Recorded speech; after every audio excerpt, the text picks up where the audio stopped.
ушул катты калтырбай окуп коюшуңузду элдин атынан сурадым. Мен өзүм күйүп күчүм жетпегенден кээ бир убакыттарда ыйлайм. Мен эле эмес, интернетте ыйлап сыздап сизди шайлап алалы деп ыйлагандар көп. Сиз телеканалдан же башка бир жолу менен карапайым элге бир сүйлөп коюшуңуз керек. Айттым го, күрүш жыйнап бергилечи, барып сүйлөп келейин. Себеби кемпир чалдар жана орто жаштар интернетке кирбейт. Телеканалга алданып башкаларга бурулуп баратат. Эч нерсе дей албайм, туугандар айланайындар. Эч нерсе дей албайм.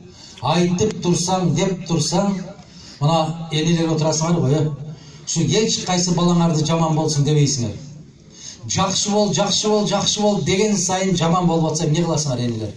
Ыйлап отуруп каласыңар. Инсап бербеди ушу балама деп. Мына анча-мынча баягы ачык сууну алып жүргөн балдарыңар болсо, ичпе балаңдын алдында, келиндин алдында уят кылдың деп ыйлайсыңар. Ыйлагандан башка күчүңөр көзүңөргө гана чыгат го. Урайын десеңер чоңоюп калса, урбайын десе жүрөк айып тешилип атса, эмне кыласыңар? Энелер, мен силер кандай болуп сыздап отурсаңар, мен ошондой сыздап отурам. Келгиле карапайым кыргыздын эле, башыбызды тике көтөрөлү. Келгиле мына жакта таптаза аппак жакшынакай даңгыр жол турат десе, баспай атсаңар, эмне кылайын? Эмне кыл дейсиңер мени?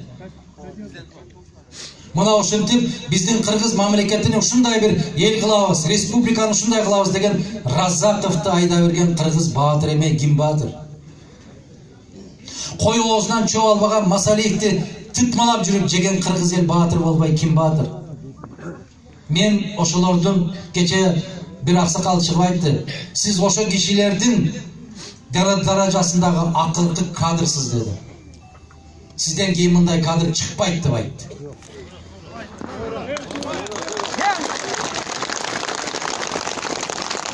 Бир аксакал чыгып, ошо Бекмамат Осмоновдон үмүтүбүз бар эле, ал кишини да жедик деди.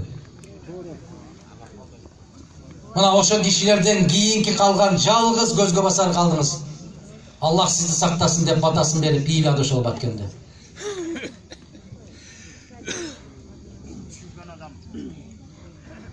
Айтайын дедим, ушул сөзүңүздү барып бир өзгөндө кайталап берсеңиз экен деп.